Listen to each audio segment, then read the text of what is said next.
UPSC mains exam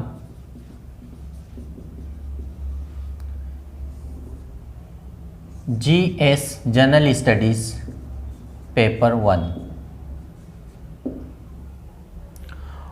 already GS paper 1 में history, geography, art and culture से related questions आते हैं। अभी हम डिटेल कंटेंट सिलेबस नहीं देख रहे हैं, अभी डिस्कस कर रहे हैं कि मेंस एग्ज़ाम के क्वेश्चंस पेपर कैसे होते हैं, प्रश्न कैसे आते हैं। इससे पहले पेपर में हमने ऐसे के क्वेश्चन देखा था। आज हम देखने वाले हैं जीएस जनरल स्टडीज़ पेपर 1। तो ये है 2019 का क्वेश्चन पेपर। समय है अधिकतम 3 आवर्स, 3 घंटे का समय दिया हुआ है और अधिकतम अंक मैक्सिमम मार्क्स 250। टाइम 3 आवर्स और मार्क्स 250 मार्क्स। अब इसमें हिंदी में आपको नोटिफिकेशन इंस्ट्रक्शन दी हुई है और कुछ इंस्ट्रक्शन इंग्लिश में दी हुई है। जैसे please read each of the following instruction carefully before attempting questions. कृपया प्रश्न के उत्तर देने से पूर्व निम्नलिखित प्रत्येक अनुदेश को ध्यानपूर्वक पढ़ें। अब इसमें टोटल क्वेश्चंस 20 है। टोटल क्वेश्चंस कितने हैं? 20। क्वेश्चन नंबर 1 से 10 और क्वेश्चन नंबर 11 से 20 इस तरह डिवाइड किए हुए हैं। तो यहाँ पर जो क्वेश्चन नंबर 1 से 10 तक दिए हुए हैं, ये टोटल आपको ईच क्वेश्चन 10 मार्क्स के लिए दिए हुए और इसको कितने शब्दों में लिखना है? 150 वर्ड्स। 150 वर्ड्स 150 शब्दों में लिखना है एक क्वेश्चन का आंसर। देन क्वेश्चन नंबर 11 से 20, क्वेश्चन नंबर 11 से 20 ईच क्वेश्चन 15 मार्क्स। इसको मार्क्स दिया हुआ है 15 मार्क्स और इसको लिखना है आपको 250 वर्ड्स, 250 शब्दों में।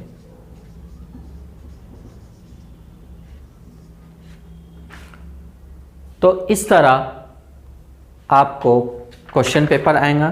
तो हम देखते हैं इसमें क्वेश्चन नंबर 1 किस तरह पूछा गया है। गांधाराई कला में मध्य एशियाई एवं यूनानी बैक्टीरियाई तत्वों को उजागर कीजिए। 150 शब्दों में उत्तर दीजिए। हिंदी माध्यम के लिए। इंग्लिश के लिए है highlight the central Asian and Greco Bactrian elements in the Gandhara art in 150 words. Question number 1। Then question number 2, 1857 का विप्लव ब्रिटिश शासन के पूर्ववर्ती 100 वर्षों में बार बार घटित छोटे एवं बड़े स्थानीय विद्रोहों का चरमोत्कर्ष था। सो स्पष्ट कीजिए 150 शब्दों में। The 1857 uprising was the culmination of the recurrent big and small local rebellions that had occurred in the preceding 100 years of British rule, elucidated in 150 words. Then question number 3, 19वीं शताब्दी के भारतीय पुनर्जागरण और राष्ट्रीय पहचान के उद्भव के मध्य संलग्नताओं का परीक्षण कीजिए 150 शब्दों में। Examine the linkage between the 19th century Indian Renaissance and the emergence of national identity. Understand? Question number 4, वैश्विक तापन का प्रवाल जीवन तंत्र पर प्रभाव का उदाहरणों के साथ आकलन कीजिए। Assess the impact of global warming on the coral life system with example. Current affair से रिलेटेड ज्योग्राफी का क्वेश्चन है ये। देन मैंग्रोव के रिक्तीकरण के कारणों पर चर्चा कीजिए और तटीय परिस्थिति का अनुरक्षण करने में इनके महत्व को स्पष्ट कीजिए 150 शब्दों में उत्तर दीजिए। Discuss the causes of depletion of mangrove and explain there importance in maintaining coastal ecology, environment and ecology से रिलेटेड क्वेश्चंस है ये। क्या प्रादेशिक संसाधन आधारित विनिर्माण की रणनीति भारत में रोजगार की प्रोन्नति करने में सहायक हो सकती है? 150 शब्दों में उत्तर दीजिए। Can the strategy of regional resources based manufacturing help in promoting employment in India? Answer in 150 words. Then question number 7, उत्तर पश्चिमी भारत के कृषि आधारित खाद्य प्रक्रमण उद्योगों के स्थानीयकरण के कारकों पर चर्चा कीजिए। 150 शब्दों में उत्तर दीजिए। Discuss the factor for localisation of agro based food processing industries of north west India. North west India, अब ये भी ज्योग्राफी से रिलेटेड क्वेश्चंस हैं। क्वेश्चन नंबर 8, क्या बात है जो भारतीय समाज को अपनी संस्कृति को जीवित रखने में अद्वितीय बना देती है? चर्चा कीजिए। आर्ट एंड कल्चर से रिलेटेड प्रश्न है ये। What makes the Indian society unique in sustaining its culture? Discuss 150 words. Question number 9, महिला सशक्तिकरण जनसंख्या समृद्धि को नियंत्रित करने की कुंजी है? चर्चा कीजिए 150 शब्दों में।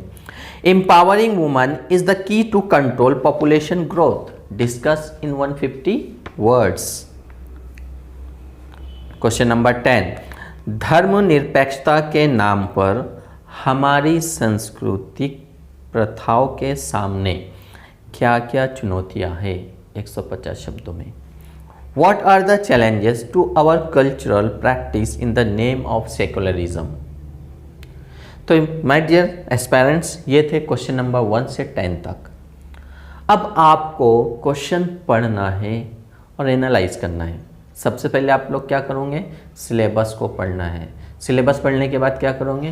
क्वेश्चन पेपर ऐसा पढ़ना है और डिस्कस एनालाइज करो कि जीएस पेपर 1 का सिलेबस क्या है, प्रश्न कहाँ से आ रहा है, हम लिख सकते हैं या नहीं लिख सकते हैं।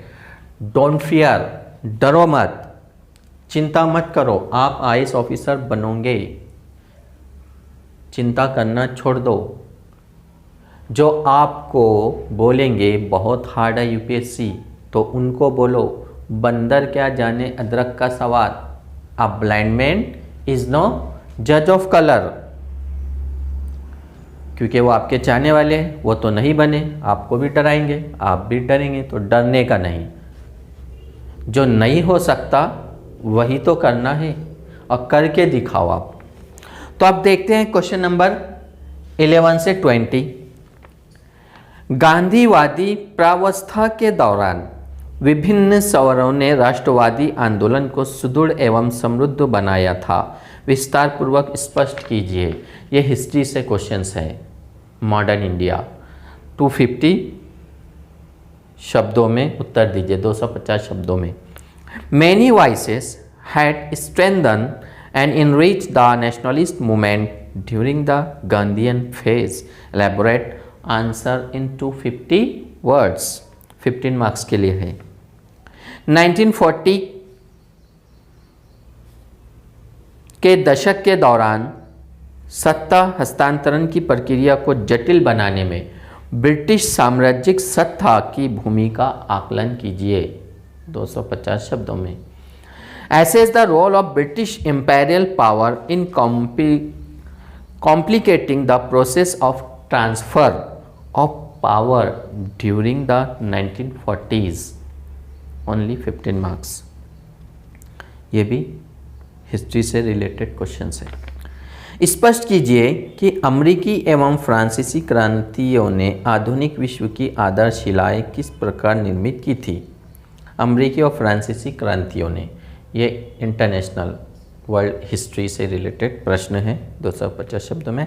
Explain how the foundations of the modern world were laid by the American and French revolutions. Already जब हम इंडियन हिस्ट्री पढ़ते हैं ब्रिटिश काल का, उसमें इंडिया एंड अमेरिकन फ्रेंच हम पढ़ेंगे।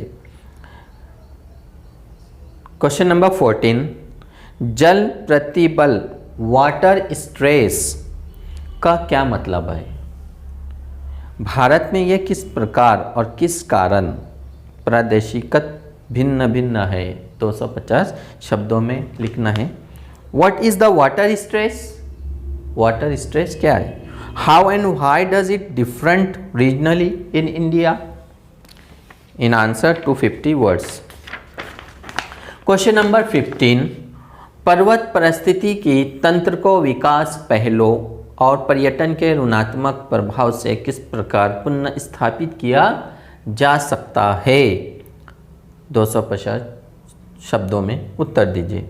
How can the mountain ecosystem, environment and ecology geography का टॉपिक है, mountain ecosystem be restore from the negative impact of development initiative and tourism? 250 words. Question number 16, दक्ष और किफ़ायती एफोर्डेबल शहरी सार्वजनिक परिवहन किस प्रकार भारत के द्रुत आर्थिक विकास की कुंजी है? How is efficient and affordable urban mass transport key to the rapid economic development of India? Economic geography, then agriculture geography, environment and ecology, ये सब ज्योग्राफी के पार्ट्स हैं। इसलिए हमें NCERT को बहुत अच्छी तरह से पढ़ना है। NCERT पढ़ोगे तो आपको फिजिकल ज्योग्राफी गोची लियाओंग की बुक समझ में आएंगी।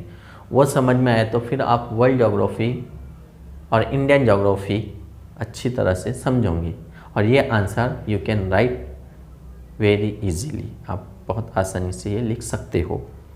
देन क्वेश्चन नंबर 17, महासागर, धाराएं और जल राशियाँ समुद्री जीवन और तटीय पर्यावरण पर अपने प्रभाव में किस प्रकार भिन्न है? उपयुक्त उदाहरण दीजिए। How do ocean currents and water masses differ in their impact on marine life and coastal environment? Give suitable example. Question number 18, ये भी ज्योग्राफी से रिलेटेड क्वेश्चन था। क्वेश्चन नंबर 18, क्या हमारे राष्ट्र में सर्वत्र लघु भारत के सांस्कृतिक क्षेत्र है?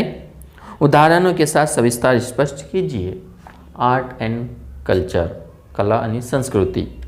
Do we have cultural pockets of small India all over the nation? Elaborate with example, answer in 250 words.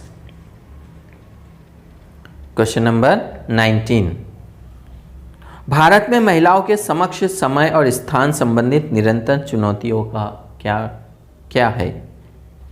What are the continue challenge for women in India against time and space? Time and space.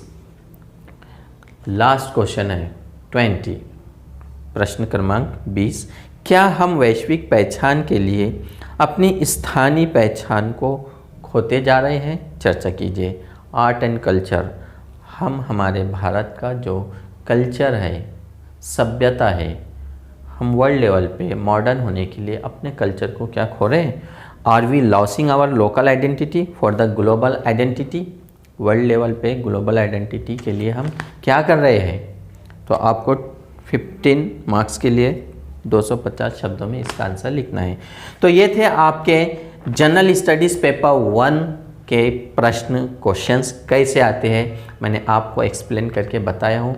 और आप भी PDF के ज़रिए या फिर online print निकाल के इसको अच्छी तरह से पढ़ो। सिलेबस को पहले ज़्यादा से ज़्यादा पढ़ो, देन क्वेश्चन पेपर को पढ़ो। हम ऐसे ही स्टेप बाय स्टेप एक एक पेपर को विश्लेषण के साथ एक्सप्लेन करेंगे, फिर हम क्लास स्टार्ट करेंगे। तो डरने का नहीं, चिंता नहीं करने का, IAS ऑफिसर बनो।